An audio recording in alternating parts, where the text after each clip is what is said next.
Para sa akin, hindi. Hindi po. Sa akin po is hindi. Hindi makatarungan. Para kay Belinda, isang OFW sa Canada, hindi makatarungan ng pagsuko kay dating Pangulong Rodrigo Duterte dahil sa mga nagawa nito noong siya ay presidente pa ng Pilipinas. Mas makatarungan pa niya ang ginawa ng dating Pangulo na war on drugs kaysa sa kasalukuyang administrasyon. Para sa akin, nangyari na yung nangyari eh. He did a lot of things for the country. So bakit kailangan siyang parusahan ng ganon, di ba? Yung tungkol sa mga drug addict. I mean, hindi masamang pumatay kung masamang pumatay. Pero mas maraming mamamatay kung hindi niya ginawa yun. Para naman kay Edward, isang seaman, si Duterte ang pinakamahusay na Pangulo dahil sa suporta nito sa mga OFW as seafarer noong pandemya. Yung pagsuporta sa amin hanggang maihatid kami mula airport hanggang sa aming bahay. Hindi ko po malilimutan yun. Na walang tigil ang supply ng pagkain, tubig sa amin. Habang inaasikaso kami maihatid lang sa aming, mismo sa bahay namin. Kaya ang ginawa nila sa dating Pangulo ay hindi makatarungan. Hindi po makatarungan yun. Sinorpresa siya eh. Hindi man lang siya binigyan ng pagkakataon na pagtanggol ang kanyang sarili.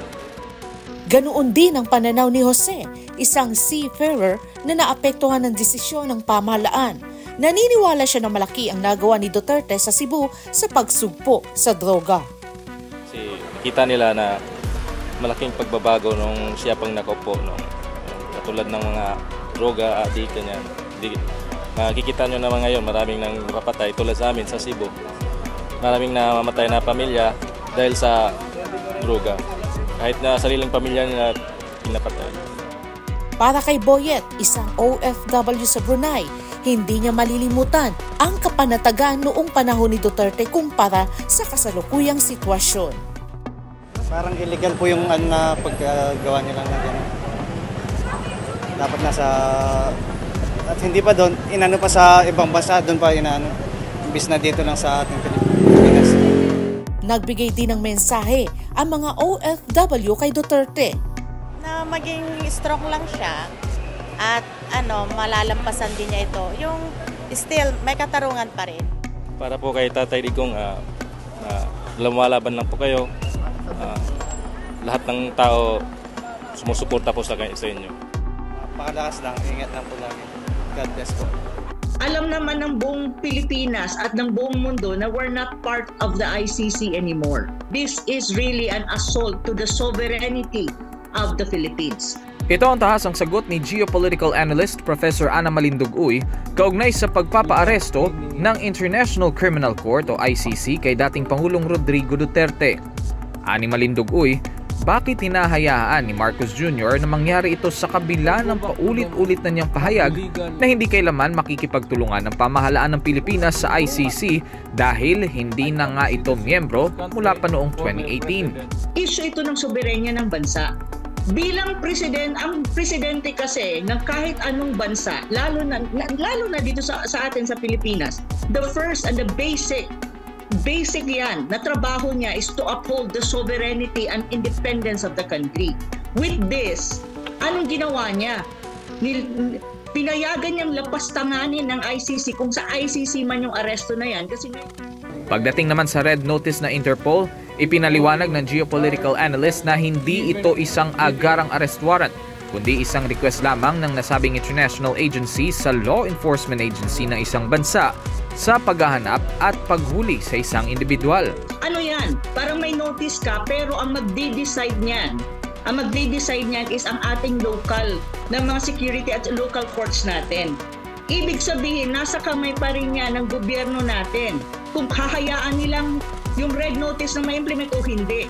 Dagdag rin ni Malinduguy kung sakaling magkakaroon ng mga issue ng seguridad at paglabag sa karapatang pantao sa bansa, ay pinakahuling opsyon na lang ang ICC dahil we are not a failed state because our local courts are functioning. Our Supreme Court is there. So anong ginagawa ng ICC warrant of arrest na yan sa Pilipinas? At sa lahat talaga, ang presidente pa, ang former president pa, ng Pilipinas ang ginagawa nila ng ganito. Kaya naman panawagan ni Malinduguy sa taong bayan. So ang tanong ko sa ating mga kababayan, this is not an issue of Duterte per se. This is an issue of the Philippines and each and every one of us, ng mga Pilipino. Hahayaan nyo ba na lapastanganin ng ICC at ng current administration ni Bongbong Marcos ang soberenya ng bansa? Wala na. If that is the case and you will allow this to happen, then there's no such thing as Philippines if that's the case. So yun ang dapat isipin ng mga Pilipino at this time. I am a citizen of this country, a former president. Umani ng samot-saring reaksyon ng ilegal na pag-aresto ng kapulisan matapos ang paglabas ng International Criminal Court warrant of arrest para kay dating Pangulong Rodrigo Duterte.